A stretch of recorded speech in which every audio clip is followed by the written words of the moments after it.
Entry পয়েন্টটা কিন্তু দুর্ধর্ষ দেখতে লাগছে, মানে খুব সুন্দর কাইনেটিক পার্ট একটা মেকানিজম এখানে কিন্তু দেখতেই পাচ্ছ। খুব সুন্দর বছরের প্রতিমাটাও একদম অন্য রকমের একটা অনবদ্য লাগছে দেখতে। এই রোবটের পার্টটা দেখার জন্য এই জায়গাটা প্রচুর পরিমাণে ভিড় হবে এটুকু নিশ্চিত। এটা কিন্তু সময়কে আমাদের দেখাচ্ছে এবং তার সাথে যে তেলের যে টিন হয় সেই টিনগুলোকে কেটে কেটে এখানে রোবটের মুখের মতো এখানে বানানো হয়েছে। সময়ের সাথে সাথে যে বিবর্তন হয়েছে পুতুলের এবং তার সাথে মানুষের যে জীবন এই রোবোটিক ব্যাপারের সাথে বা ইলেকট্রনিক জিনিসের সাথে জড়িয়ে পড়েছে সেই সমস্ত ব্যাপারটাই কিন্তু এখানে দেখানো হয়েছে। ফাইনালি আমি এসে পৌঁছে গেছি হরিদেবপুর 41 পল্লী পুজো প্রাঙ্গণের সামনে। এই হচ্ছে তাদের পুজো প্রাঙ্গণ। এখানেও কিন্তু মাস আর্ট চলছে, মানে এরাও কিন্তু ইনক্লুডেড মাস আর্টে। হ্যাঁ, 41 পল্লীর পুজোটা থেকে সোজা যদি এগিয়ে যাও তাহলে অজয় সংগতি, হরিদেবপুর, বিবেকানন্দ স্পোর্টিং এই দিকে সব পড়বে পুজোগুলো। তো চলো মণ্ডপের ভেতরে প্রবেশ করা যাক। হরিদেবপুর 41 পল্লীর এই বছরের থিমের নাম কিন্তু সোপান। আর এই থিমটা আমরা যখন লাস্ট টাইম এসেছিলাম প্রিপারেশন কভার করতে তখন আমরা জানতে পেরেছিলাম এখানে অ্যাকচুয়ালি আমরা আগে ছোটোবেলায় মাটির পুতুল নিয়ে খেলা করতাম, সেটা বিবর্তন হতে হতে এখন কিন্তু রোবটে পরিণত হয়েছে। কোথাও না কোথাও মেকানিজম বা এই যে পুরো আধুনিকতা আমাদের মানুষকে গ্রাস করছে। তো এই পুরো ব্যাপারটাকে নিয়েই কিন্তু এবছরের হরিদেবপুর 41 পল্লীর যে পুজোর থিম সেটা কিন্তু হয়েছে এবং এখানকার শিল্পী কিন্তু এই বছর গৌরাঙ্গ কুইলা।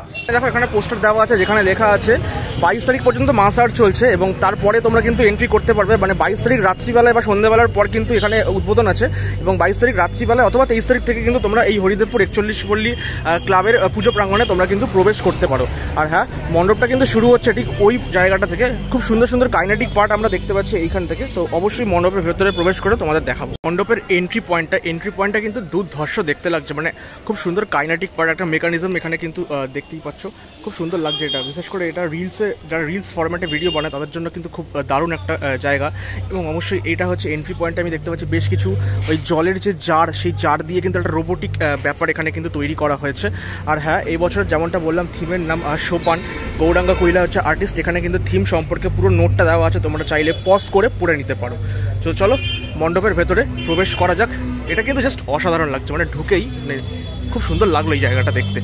আর ভেতরের পার্টটা দেখো, জাস্ট অন্য রকম লাগছে, একটা যেন মনে হচ্ছে অন্য দুনিয়ায় প্রবেশ করেছে। একটা রোবোটিক একটা ব্যাপার কিন্তু ফিল হচ্ছে এই পুরো মণ্ডপ জুড়ে।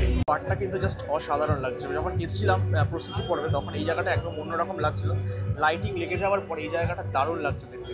মুহূর্তে আমি আছি মণ্ডপের ভেতরের অংশে।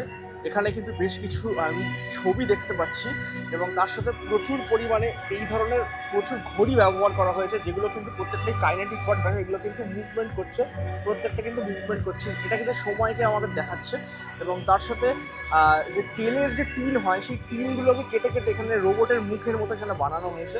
তো সেগুলোকেও কিন্তু এখানে ব্যবহার করা হয়েছে। মানে কলকাতার দুর্গাপুজোয় এই ধরনের যে আর্ট ফর্মগুলোকে তুলে ধরা হয় তার জন্য কিন্তু প্রচুর দূর দূরান্ত থেকে মানুষ আসে এই কলকাতার দুর্গাপুজোয় সামিল হওয়ার জন্য। আর এই হচ্ছে মাতৃ প্রতিমা এখানকার, মানে 41 পল্লীর মাতৃ প্রতিমা। লাস্ট ইয়ারের যে প্রতিমাটা হয়েছিল সেটাও কিন্তু খুব সুন্দর ছিল।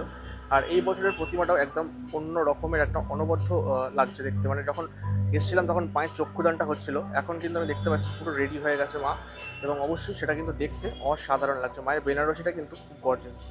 অলওভার যদি দেখো ঠাকুরের জায়গাটা এইরকম পুরো বিভিন্ন ধরনের এইরকম মানুষ দাঁড়িয়ে আছে চারপাশে, আর এখানে কিন্তু প্রতিমাটা আছে। খুব সুন্দর লাগছে একটা দেখতে।